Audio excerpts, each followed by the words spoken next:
शरीरं सुरूपं यथा वा कलत्रं यशश्चारुचित्रं धनं मेरुतुल्यं गुरोरङ्घ्रिपद्मे मनश्चैन लग्नं ततः किं ततः किं ततः किं ततः किम्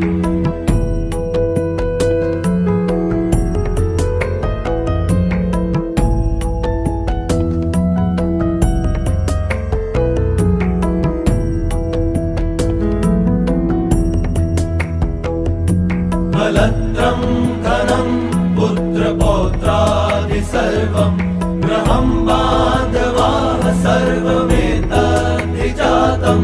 गुरोरङ्घ्रिपद्मे मनश्चैन लग्नं ततः किं ततः किं ततः किं ततः किम्। ॐ श्री गणेशाय नमः। वक्रतुंड महाकाय सूर्यकोटि समप्रभ निर्विघ्नं कुरु मे देव सर्वकार्येषु सर्वदा। ॐ श्री गुरुवे नमः। ॐ श्री मात्रे नमः। ॐ श्री महालक्ष्मै नमः। सर्वमंगल मांगल्ये शिवे सर्वार्थ साधिके शरण्ये त्र्यंबके गौरी नारायणी नमोस्तुते। ओम जयंती मंगला काली भद्रकाली कपालिनी दुर्गा क्षमा शिवा धात्री स्वाहा स्वदा नमोस्तुते। ओम शांति शांति शांति।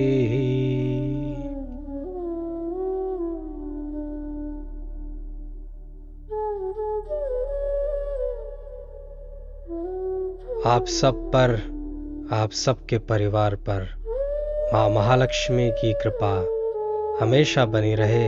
एक श्री सूक्त साधक की माँ महालक्ष्मी से यही प्रार्थना है। श्री सूक्त साधना, यही सीखने आए हो आप आज।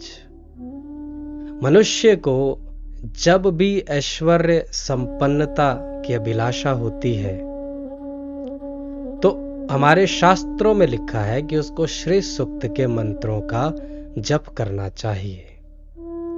यहां तक भी लिखा हुआ है कि अगर देवताओं को भी ऐश्वर्य संपन्नता की आवश्यकता होती है तो वो भी श्री सूक्त के मंत्रों का जाप करते हैं। तो जब देवताओं को ऐश्वर्य संपन्नता मिलती है तो हम तो मनुष्य हैं, हमें तो यह आवश्यक हो जाता है कि जब हम श्री सूक्त के मंत्रों का पाठ कर रहे हैं तो हमें ऐश्वर्य संपन्नता प्राप्त होगी ही होगी। आप सब ने कभी न कभी श्री सूक्त के मंत्रों का जप किया होगा या कभी न कभी आपने श्री सूक्त के बारे में सुना होगा। ये जो साधना है, श्री सूक्त का जो अभी तक आप पाठ करते आए हो, वो सिर्फ मंत्र जप है, वो सिर्फ उस मंत्रों का जप है।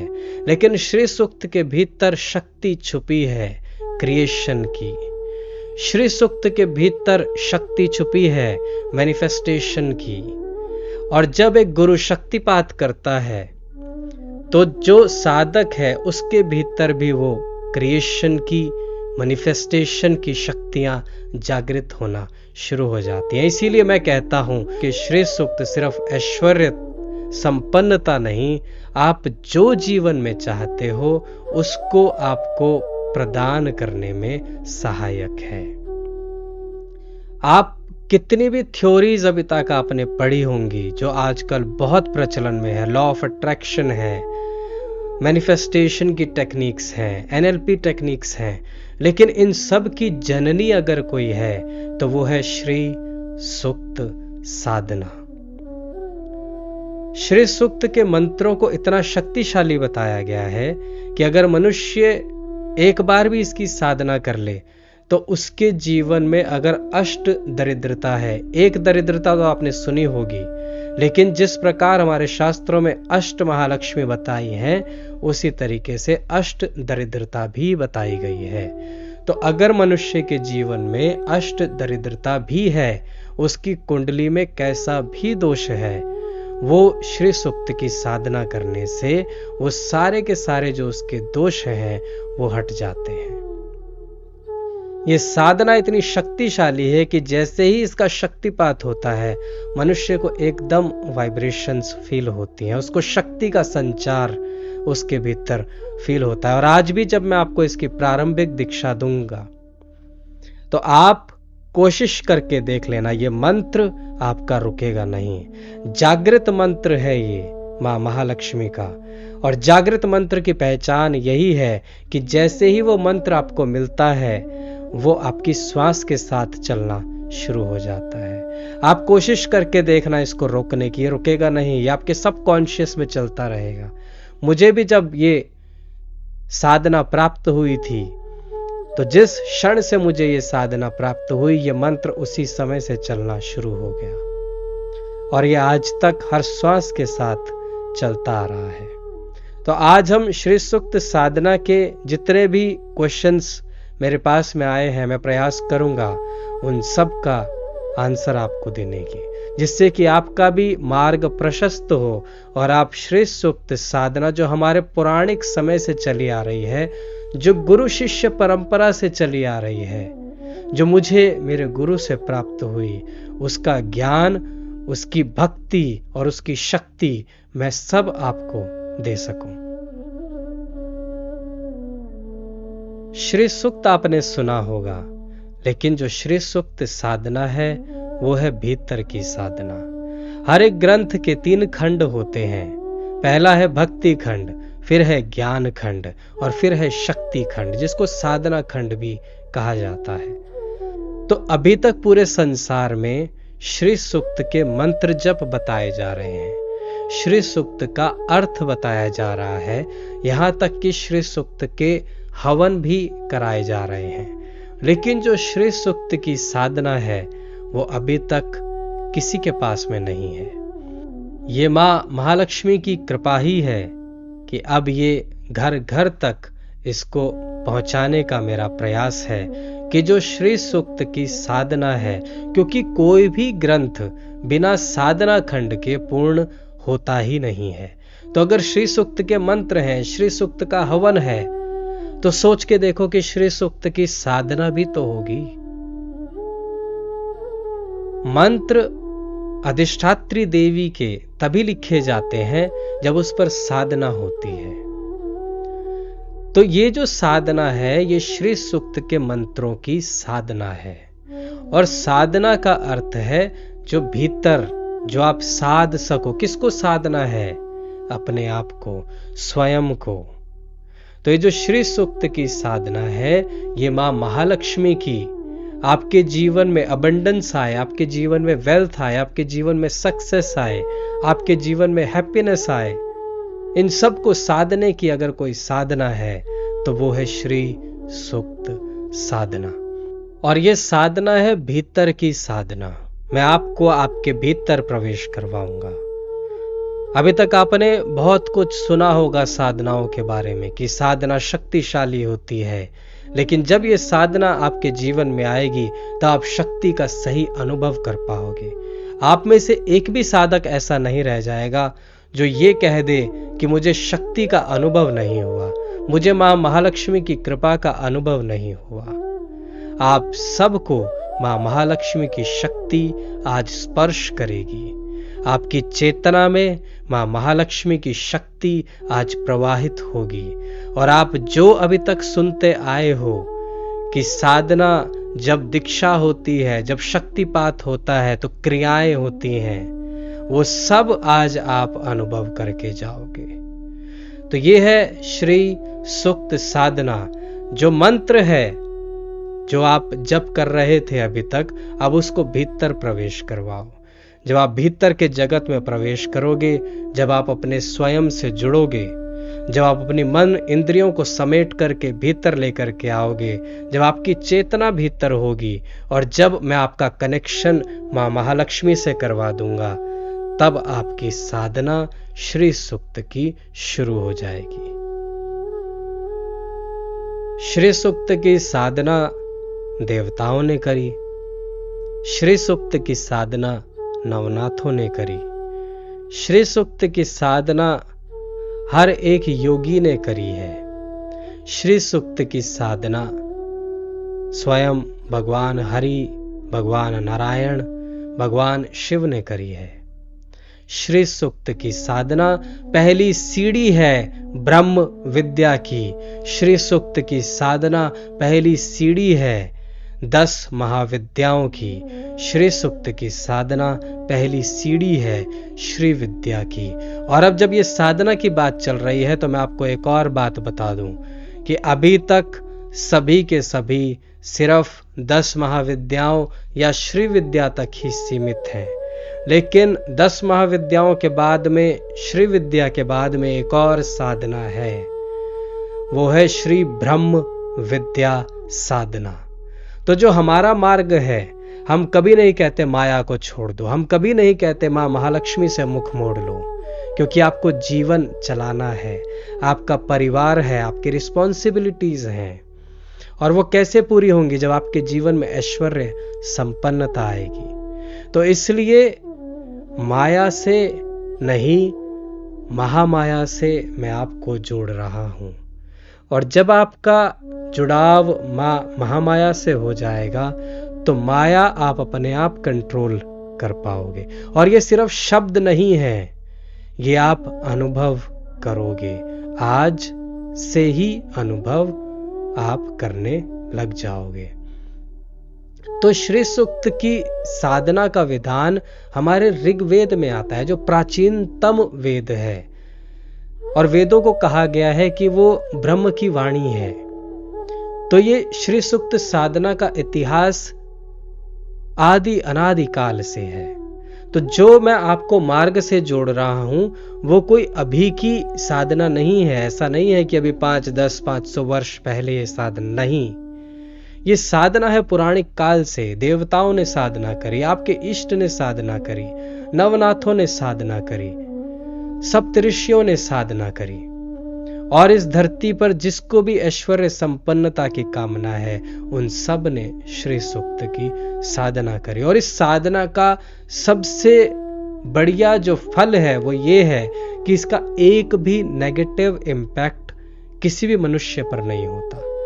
हर कोई हर स्थिति में श्री सूक्त की साधना कर सकता है। जब हम बाह्य साधना करते हैं तो हमें बहुत सारे रिचुअल्स का ध्यान रखना पड़ता है, लेकिन जब हम भीतर की साधना करते हैं तो हमें रिचुअल्स नहीं, अपनी इंटेंशन पर ध्यान रखना पड़ता है।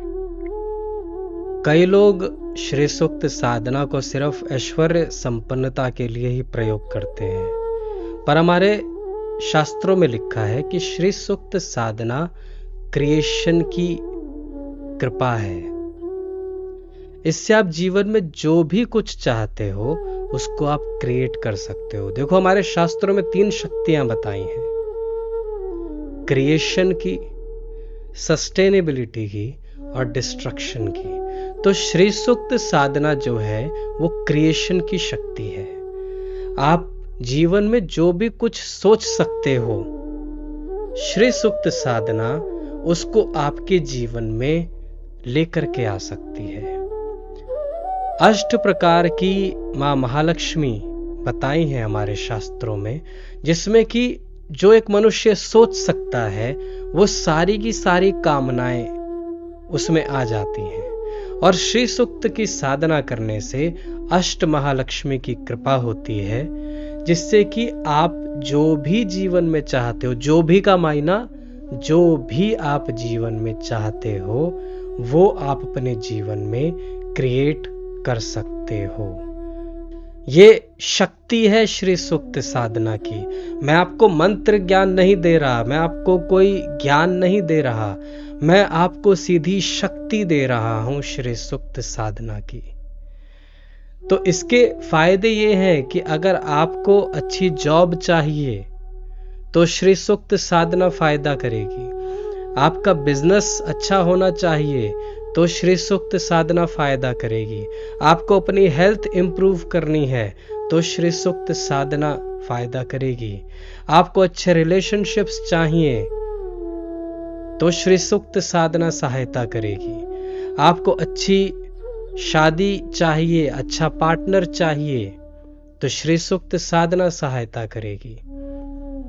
एक माँ की भांति माँ महालक्ष्मी जब आपके भीतर जागृत होती हैं, जब आपकी कॉन्शियसनेस में जागृत होती हैं, तो वो आपका एक पुत्र की भांति, एक पुत्री की भांति ख्याल रखती हैं। तो जो आपके जीवन में इच्छाएं आ रही हैं, जो आपके जीवन में कामनाएं आ रही हैं, उन सब की पूर्ति श्री सूक्त साधना के द्वारा की जा सकती है। और ये प्रमाणित है, यह हमारे शास्त्रों में प्रमाणित है, यह हमारे ग्रंथों में प्रमाणित है।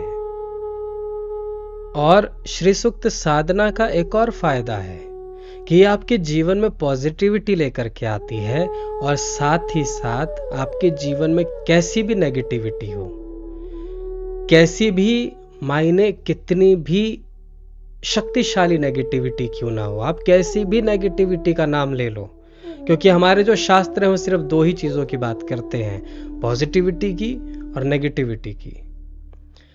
तो अगर आपके जीवन में पॉजिटिविटी आ रही है तो फिर आपके जीवन में कैसी भी नेगेटिविटी है, मैं इसका नाम लेकर के आपको समझाने की कोशिश करता हूं जिससे आपके लिए और सरल हो जाएगा। भूमि दोष, वास्तु दोष, पितृ दोष, काल सर्प दोष, मांगलिक दोष, या कुंडली में कैसा भी दोष हो, श्री सूक्त साधना करने से ये सब समाप्त हो जाते हैं। साथ ही अगर आपके पितृ अटके हुए हैं, पितरों का असेंशन नहीं हो पा रहा, तो श्री सूक्त की शक्ति जो मैं आपको दे रहा हूं, वो शक्ति जब आप साधना करते हो और जो विधि आपको बताई जाती है, उससे आप अपने पितरों का असेंशन भी करवा सकते हो। साथ ही साथ अगर कोई नेगेटिव एनर्जी आपके भीतर, आपके घर में, आपकी या कहीं पे भी आई हुई है, कैसा भी ब्लैक मैजिक या जो भी नाम आप दे दो, उस सब का निवारण श्री सूक्त की साधना से होता है, 100% होता है, उसमें कोई दो राय नहीं है। ये माँ महालक्ष्मी की शक्ति जरूर है, लेकिन इसमें माँ महाकाली की शक्ति भी समाहित है और माँ महासरस्वती की भी शक्ति समाहित है। ये त्रिगुणात्मक शक्ति आपको मिल रही है, लेकिन जो प्रधानता है वो माँ महालक्ष्मी की है। लेकिन आपको कोई नेगेटिव एनर्जी छू भी नहीं पाएगी, आपका ऑरा इतना स्ट्रांग हो जाएगा। एक श्री सूक्त के साधक से हमेशा पॉजिटिविटी एमिट होती है, उसकी जो ऑरा है वो हमेशा हाई फ्रीक्वेंसी पे वाइब्रेट करती है। तो इसीलिए अगर कोई बुरी इंटेंशन, आपने सुना होगा नजर लग जाती है, नजर हमेशा कमजोर ऑरा वालों को लगती है। किसी भी श्री सूक्त के साधक को नजर नहीं लग सकती, किसी भी श्री सूक्त के साधक पर ब्लैक मैजिक का प्रयोग नहीं हो सकता।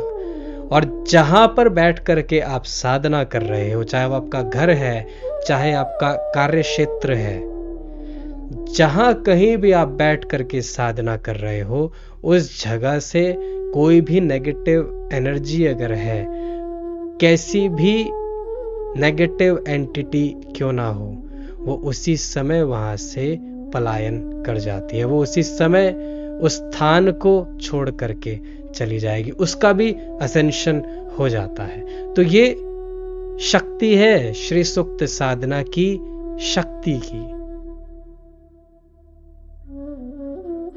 अब श्री सूक्त साधना करने के लिए ना तो कोई मुहूर्त देखना है, ना कोई समय घड़ी देखनी है, ना कोई दिशा देखनी है।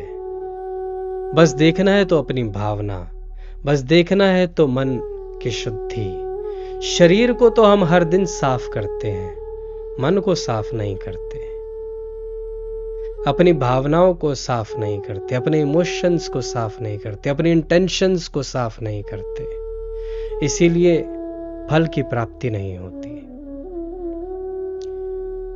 तो इस श्री सूक्त साधना में आपको अपने शरीर पे नहीं, अपने मन पर और अपनी आत्मा पर ध्यान देना, अपने स्वयं पर ध्यान देना है। आपका मन पवित्र है तो आपके घर में ही मंदिर है। अगर आपका मन अपवित्र है तो चाहे आप किसी भी ज्योतिर्लिंग में चले जाओ, चाहे आप किसी भी शक्ति पीठ पे चले जाओ, चाहे आप कितनी बारी भी गंगा का स्नान कर लो, आपको फायदा नहीं मिलेगा। और अगर आपका मन पवित्र है तो घर में ही आपको सभी शक्ति पीठों का फल प्राप्त होगा, घर में ही आपको सभी ज्योतिर्लिंगों का फल प्राप्त होगा। तो इस समय किसी तरीके की रिस्ट्रिक्शन नहीं है। और जब ये रिस्ट्रिक्शन की बात आ रही है तो मैं आपका एक और पॉइंट बिल्कुल क्लियर कर देता हूं। आपने सुना होगा मुहूर्त। मुहूर्त, शुभ काम करने से पहले मुहूर्त देख लेना, यह आपको हर कोई बोलता होगा। लेकिन आप सोचो, इस पर कभी अपनी बुद्धि का इस्तेमाल करना कि ये सही में शुभ मुहूर्त की बात है या फिर ये कोई ट्रैप है जिसमें आप सबको फंसाया जा रहा है। और मैं एक क्षण में आपको आज इससे निकाल देता हूं। आप ये देखो कि नेचर की कोई भी चीज है वो सबके लिए समान है, सबके लिए समान है। पृथ्वी घूम रही है तो सबके लिए घूम रही है। सूर्य अपनी धुरी पर घूम रहा है तो सबके लिए घूम रहा है। दिन होता है तो सबके लिए होता है, रात होती है तो सबके लिए होती है। जल में शीतलता है तो सबके लिए है। वायु का अनुभव हर कोई कर रहा है। अग्नि में ताप है तो सबके लिए है। ऐसा तो नहीं है कि मेरे लिए है और आपके लिए नहीं है। तो ये पूरी सृष्टि जो है ये कभी भेदभाव नहीं करती।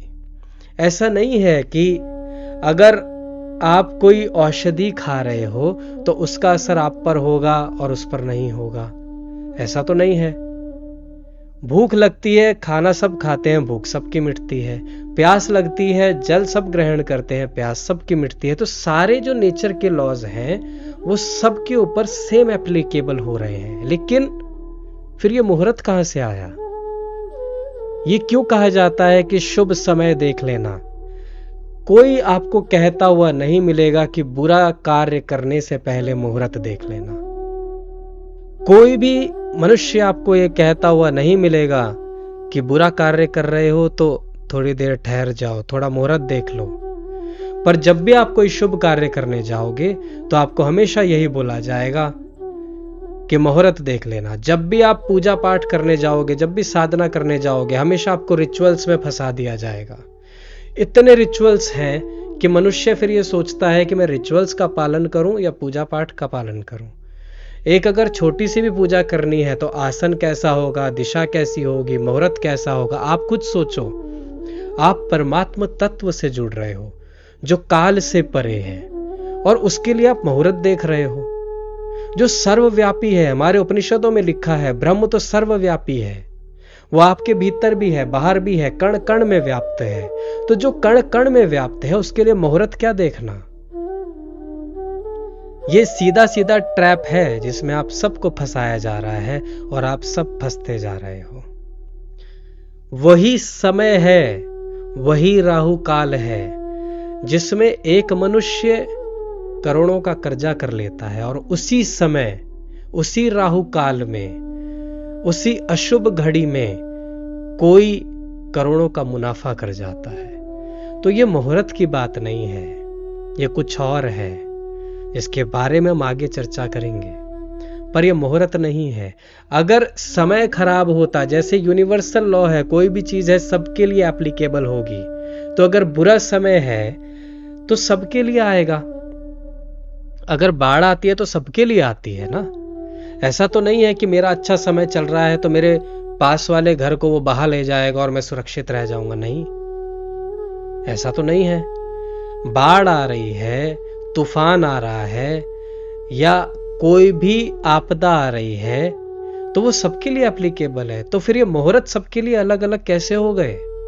किसने बनाया इनको अलग अलग? आपको नहीं लगता कि ये ट्रैप है?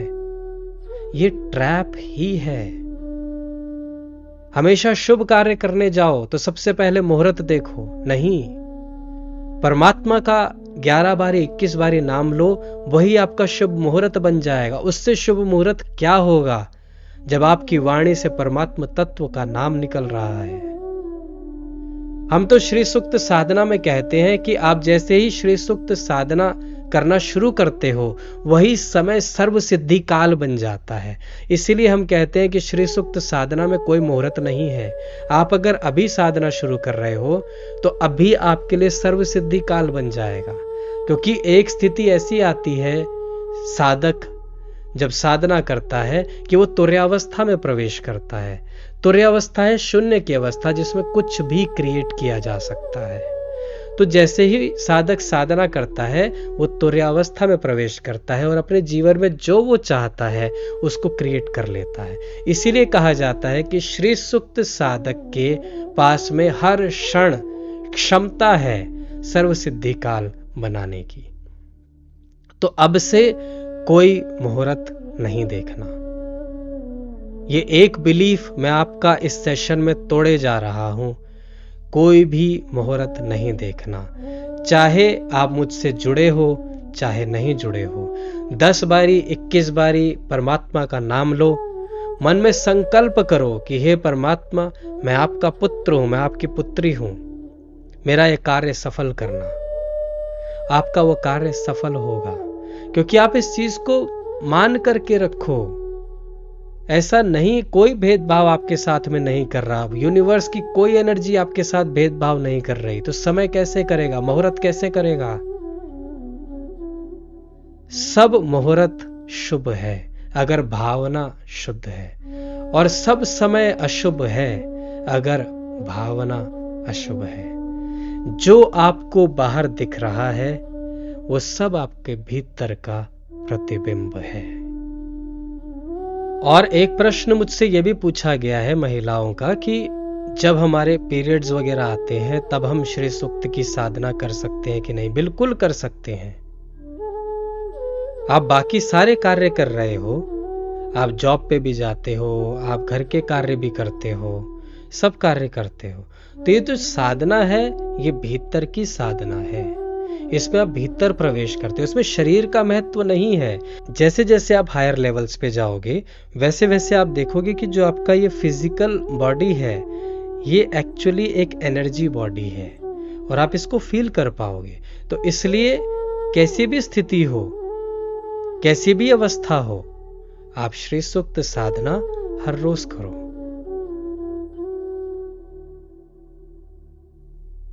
श्री सूक्त साधना से अगर आपको ज्यादा फायदे चाहिए तो जैसा मैंने बताया कि अपनी भावना शुद्ध रखो और अपना एक कनेक्शन माँ भगवती के साथ में हमेशा बना के रखो। आज की प्रारंभिक दीक्षा में मैं आपका कनेक्शन, जो प्रारंभिक दीक्षा का मंत्र है, वो मैं आपके भीतर जागृत कर दूंगा। तो आपका एक कनेक्शन माँ भगवती के साथ में बन जाएगा। बस मेरी आपसे यही प्रार्थना है कि अब माँ भगवती के अलावा आप किसी और नेगेटिव एनर्जी पे भरोसा नहीं करना। एक बिलीफ लेकर के आओ कि माँ भगवती हमेशा आपके साथ है, और ये आपको प्रत्यक्ष अनुभव भी होगा। जैसे जैसे आप श्री सूक्त के हायर लेवल्स पे जाओगे तो ये जो शक्ति आज मैं आपके भीतर प्रवाहित करूंगा, ये लेवल 1 में जाके कई गुना और ज्यादा शक्तिशाली हो जाती है। फिर ये शक्ति आपके दोनों हाथों से आपके शरीर से प्रवाहित होना शुरू हो जाती है। आप जिस पर दृष्टि डालोगे, आप जिसके बारे में सोचोगे, उसको भी आनंद का अनुभव होगा। तो ये इतनी शक्तिशाली साधना है। लेवल 1 में जो मैंने अभी आपको तुर्यावस्था के बारे में बताया, उसमें जब साधना का अंतिम क्षण आता है तो साधक अपने आप तुर्यावस्था में प्रवेश कर जाता है। आपने जो कुछ भी सुना है शक्तिपात के बारे में आपने अभी तक अनुभव किया हो या नहीं किया हो, मैं तो सबसे कहता हूं कि अगर मां महालक्ष्मी की शक्ति देखनी है तो श्री सूक्त की साधना करके देखो। अगर शक्ति का अनुभव ना हो जाए तो मुझसे कहना, अगर शरीर में वाइब्रेशंस ना बढ़ जाएं तो मुझसे कहना, जो जीवन में चाहते हो वो प्राप्त ना हो जाए तो मुझसे कहना। ये मां महालक्ष्मी की साधना की टेक्निक नहीं है, ये विधि नहीं है, ये गुरु शिष्य परंपरा से चली आ रही है। ये मुझे मेरे गुरु से प्राप्त हुई, मेरे गुरु को उनसे प्राप्त हुई। और अगर मैं श्री सूक्त साधना का इतिहास आपको बताऊं, मैं मेरी जर्नी आपके साथ में शेयर करूं, तो सप्त ऋषियों में एक ऋषि है अंगिरा ऋषि। अंगिरा ऋषि की ही परंपरा से हम चले आ रहे हैं और अंगिरा ऋषि से ये गुरु शिष्य परंपरा से ज्ञान चलता हुआ, शक्ति चलती हुई मेरे गुरु को प्राप्त हुई, बाबा अनंतानंद, और उनसे ये शक्ति मुझे प्राप्त हुई। मुझे आज भी याद है जब मैं बहुत छोटी अवस्था में था, 8 या 10 साल का, उस समय मुझे ये शक्ति प्राप्त हुई। अनेकानेक साधनाएं भी मुझे प्राप्त हुई, जो जैसे जैसे आप आगे बढ़ोगे, क्योंकि जैसे मैंने बताया कि श्री सूक्त साधना के बाद में 10 महाविद्या, फिर श्री विद्या और फिर श्री ब्रह्म विद्या, तो ये मार्ग है भोग से मोक्ष का। मैं आपको वो ज्ञान दे रहा हूं, वो शक्ति दे रहा हूं, जिससे आप अपने जीवन में जो चाहते हो उसको आप क्रिएट कर सकते हो। लेकिन साथ ही साथ ये ज्ञान भी दूंगा कि जब अनुभव कर लो तो उस चीज को छोड़ भी देना, उसमें लिप्त नहीं हो जाना। आपने बहुत से लोग देखे होंगे जो कितना भी कमा लें वो कभी शांत नहीं बैठ रहे। देखो, जीवन में ना तो आप कुछ लेकर के आए थे, ना ही कुछ लेकर के जाओगे, इसलिए जीवन को जीवन की तरह भोगो। सब कुछ भोगो जीवन में, लेकिन जब छोड़ने का समय आए तो ऐसे छोड़ दो जैसे कमल का फूल कीचड़ में उगता है। वो कीचड़ में रहता है लेकिन फिर भी कीचड़ की एक बूंद उसको छू नहीं पाती।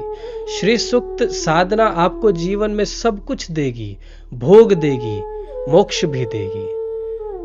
आप अपनी भोग से मोक्ष की यात्रा श्री सूक्त साधना से ही पूर्ण कर सकते हो।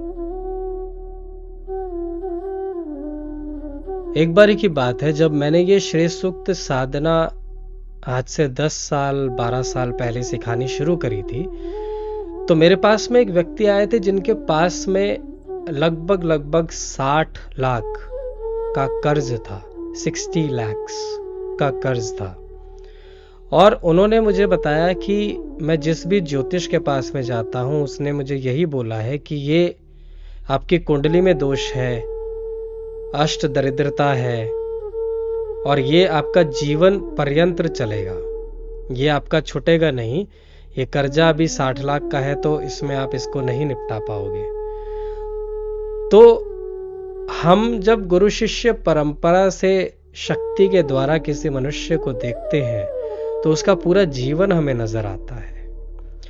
और जब मैंने उसको देखा तो मैंने यही बोला कि बात ज्योतिष बिल्कुल सही बोल रहा है। आपके जीवन में मुझे नहीं लगता कि ऐश्वर्य संपन्नता कभी आ पाएगी, लेकिन साधना वो है जो जीवन में जो भाग्य में लिखा हुआ है वो सब कुछ दिलाए, लेकिन साथ ही साथ जो भाग्य में नहीं लिखा हुआ वो भी दिलाए। इसीलिए मैं सबसे कहता हूं कि मैं भाग्य बताता नहीं हूं, मैं भाग्य बदलता हूं। भले ही आपके जीवन में कैसी भी दोष क्यों ना हो, कैसी भी आपकी कुंडली क्यों ना हो, सब कुछ बदला जा सकता है, लेकिन सिर्फ एक ही चीज से, साधना से, श्री सूक्त की साधना से।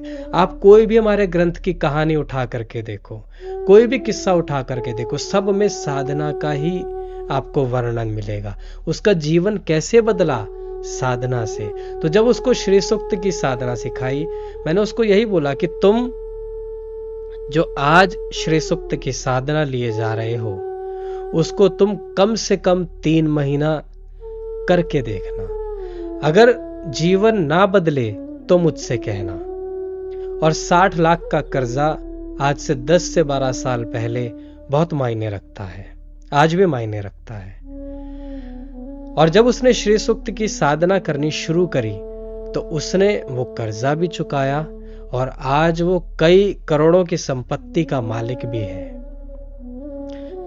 और इसी के साथ में मैं आपको एक और घटना बताऊंगा। एक बिल्डर है, हमारे बहुत जानकारी में है, तो उन्होंने जब अपना काम शुरू किया था बिल्डर का, तो उनके ऊपर बहुत ज्यादा लीगल एलिगेशंस आ गई थी, जिसकी वजह से उनका जो कारोबार है वो काफी ठप हो गया था। आज से 4-5 साल पहले की बात है। तो जब वो मेरे पास में आए और उन्होंने मुझको अपना सब कुछ बताया कि ऐसा ऐसा मैं कंस्ट्रक्शन का काम करता हूँ और लीगल एलिगेशंस बहुत ज़्यादा हो गई हैं, जिसकी वजह से कार्य बिल्कुल ठप हो गया है। तो जब उनको श्री सूक्त की साधना मैंने सिखाई और उन्होंने साधना शुरू की, ये साधना की शक्तियां बता रहा हूं मैं आपको, आप के लिए अभी आश्चर्य होगा, लेकिन जब ये आपके जीवन में स्वयं फलित होंगी तब आपको लगेगा कि हाँ, ये सत्य है। अगर जीवन बदलेगा तो साधना से बदलेगा। किसी मोबाइल नंबर चेंज करने से जीवन नहीं बदलेगा, गाड़ी का नंबर चेंज करने से भी जीवन नहीं बदलेगा, घर के भीतर कैसे रंग लगा लो, कैसा गेट किस तरफ कर लो, इससे भी जीवन नहीं बदलेगा। जीवन बदलेगा साधना से। याद रखो, ये जो भी संसार में दिख रहा है ये माया है और मैं आपको मां महामाया से जोड़ रहा हूं। तो जब उनको श्री सूक्त की साधना मैंने सिखाई तो उनके धीरे धीरे ऐसे कॉन्टैक्ट्स बनने लगे कि एडवोकेट्स वगैरह से उनके कॉन्टैक्ट्स बनने लगे और फिर उनकी लीगल एलिगेशंस रिमूव होने लगी और धीरे धीरे उनका कंस्ट्रक्शन का बिजनेस बढ़ने लगा। मैंने सिर्फ उनको 1-2 चीजें और बताई थी कि तुम सेवा करनी शुरू करो। सेवा का मायना आपकी इनकम का, जो भी आपकी इनकम है उसका आपकी यथाशक्ति अनुसार दान करना। 0.1% भी हो सकता है, 1% भी हो सकता है, 10% भी हो सकता है, 50% भी हो सकता है, 90% भी हो सकता है। लेकिन याद रखो, जो शब्द मैंने यूज किया यथाशक्ति, आपके पास परिवार भी है, आपको परिवार भी चलाना है, आपकी रिस्पॉन्सिबिलिटीज भी हैं, तो अपना घर परिवार देख के, अपना इनकम सोर्स देख के आप उसको स्टार्टिंग में 0.1% या 1% भी रख सकते हो और उसका दान करना शुरू करो। दान किसी भी भाव में, गाय को रोटी खिलाना शुरू करो, चींटियों को आटा डालना शुरू करो। कुछ भी नहीं है आपके पास में तो चींटियों को आटा डालना शुरू करो, गाय को रोटी खिलाना शुरू करो, भंडारे करना शुरू करो। कुछ भी नहीं कर सकते तो आप सिर्फ 10-10, 5-5 रुपए की चीजें ही बांट दो। जरूरी नहीं है कि इतना बड़ा करो। आप देखोगे कि आपके जीवन में अपॉर्चुनिटीज आनी शुरू हो जाएंगी। ये जो दान है ये आपके कर्म काटता है। और इसके साथ में एक और चीज बताऊंगा मैं आपको। जीवन में कैसी भी परिस्थिति आ जाए, किसी से उधार नहीं लेना। यहां पे उधार मतलब बैंकों वगैरह से नहीं। अगर उनसे भी ना ले पाओ तो बहुत अच्छी बात है, पर अगर लेना पड़े तो चलो बैंकों वगैरह से तो ठीक है, क्योंकि उनकी अपनी टर्म्स एंड कंडीशन होती है, उस पे आप मंथली EMIs के थ्रू उसको रीपे कर देते हो। बट एक जैसे होता है ना कि हम किसी यार दोस्त से ले लेते हैं, रिलेटिव्स से ले लेते हैं, उधार लेने से बचना। यकीन नहीं मानोगे, मैंने जितने भी दरिद्र लोग देखे हैं उन सब ने उधार लिया हुआ है। आज नहीं तो पिछले जन्मों में उन्होंने उधार ले रखा है। जैसे ही आप उधार लेते हो, आपके सबकॉन्शियस में एक मैसेज जाता है कि इसी को मल्टीप्लाई कर दो। जो भी आप अपने भीतर लेकर के जाते हो ना, वो मल्टीप्लाई हो जाता है। भले ही वो बुरी सोच लेकर के जाओ या अच्छी सोच लेकर के जाओ, तो जो आपने उधार लिया, एक्शन लिया, वो मल्टीप्लाई होगा। दोबारा से वैसा सरकमस्टांस बनेगा और आप दोबारा से उधार लोगे, और जितनी बारी उधार लेते जाओगे उतनी बारी आप कर्ज में आते जाओगे, और फिर वैसे ही सरकमस्टांसेस आपके जीवन में बार बार आएंगे। इसलिए कहते हैं ना कि गरीब और गरीब होता जाता है, अमीर और अमीर होता जाता है। तो ये बिल्कुल मैं आपको अपोजिट बता रहा हूं। उधार लेने से मनुष्य दरिद्र को आकर्षित करता है और दान देने से संपन्नता को आकर्षित करता है। कैसी भी परिस्थिति हो, याद रखना, कैसी भी परिस्थिति हो, चींटियों को तो आटा डाल सकते हो, ये हर दिन करो। गाय को एक रोटी तो खिला सकते हो, हर दिन करो। जीवन बदल जाएगा, कर्म कट जाएंगे, और कैसी भी परिस्थिति हो उधार नहीं लेना, बचना उधार लेने से। उधार अगर एक बारी ले लिया तो दोबारा परिस्थिति जरूर आएगी उधार लेने की। याद रखना मेरी ये बात। एक बारी उधार लिया, कोई भी काम जीवन में एक बारी नहीं होता, एक बारी हुआ तो बार बार होगा ही होगा। तो एक बारी भी उधार नहीं लेना। और अगर अभी तक लिया हुआ है तो ये जो दान की मैंने आपको विधि बताई, ये करना शुरू करो। श्री सूक्त की साधना करनी शुरू करो। कैसा भी कर्ज हो, अगर 60 लाख का कर्जा माफ हो सकता है तो 60 करोड़ का भी हो सकता है, और 600 करोड़ का भी हो सकता है। और ऐसे अनेकानेक और एग्जाम्पल्स हैं जिसमें कि मां महालक्ष्मी की कृपा मनुष्यों के जीवन में आई है। तो अगर आप अपने जीवन में ऐश्वर्य संपन्नता को लेकर के आना चाहते हो तो श्री सूक्त साधना करो। श्री सूक्त के साधक के बारे में कहा जाता है कि साधक आगे आगे चलता है और ऐश्वर्य संपन्नता साधक के साथ साथ चलती है।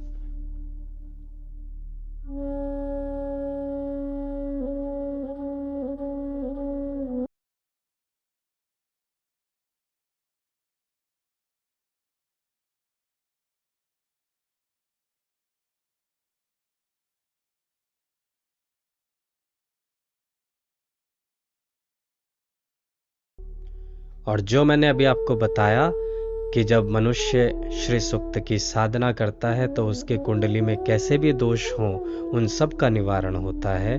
तो जैसे ही आप लेवल 1 सीखने आओगे तो शक्तिपात के समय मैं आपके भीतर जो भी कर्म अंकित हैं, जो भी नेगेटिव कर्म अंकित हैं, जिसकी वजह से आपके जीवन में ग्रह दोष, मंगल दोष या कैसे भी दोष हैं, उन सब का निवारण उसी क्षण हो जाएगा।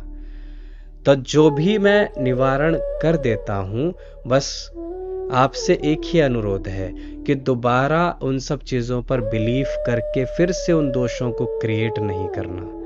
एक बार इस शक्तिपात हुआ, मैं आपके सारे दोषों को हटा दूंगा और आपका कनेक्शन मां भगवती से करवा दूंगा। लेकिन फिर कभी कंफ्यूज नहीं हो जाना, फिर से बिलीफ नहीं करने लग जाना कि मेरे ऊपर किसी ने कुछ कर तो नहीं दिया। याद रखना, मां भगवती आपके भीतर जागृत होगी, और जब मां भगवती आपके भीतर जागृत है तो आप पर कोई कुछ कर ही नहीं सकता। नजर दोष कुछ नहीं है, और अगर है भी तो उसको शक्तिपात के द्वारा बिल्कुल हटा दिया जाएगा। किसी ने कुछ भी किया हो आपके ऊपर, किसी ने कैसा भी मैली विद्या का प्रयोग किया हो, कितनी भी शक्तिशाली नेगेटिव एंटिटी क्यों ना हो, शास्त्र प्रमाण है, मां भगवती की शक्ति के आगे कोई नहीं ठहर सकता।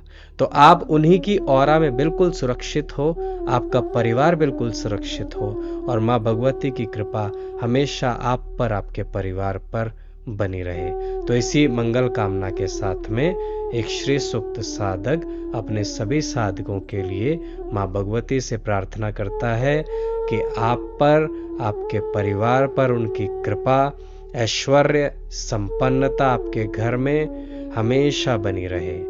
सर्व मंगल मांगल्ये शिवे सर्वार्थ साधिके शरण्ये त्र्यंबके गौरी नारायणी नमोस्तुते। ओम जयंती मंगला काली भद्रकाली कपालिनी दुर्गा क्षमा शिवा धात्री स्वाहा स्वदा नमोस्तुते। ओम शांति शांति शांति। Bless you. जातवेदो महावः तां महावः जातवेदो लक्ष्मीमनपगामिनीं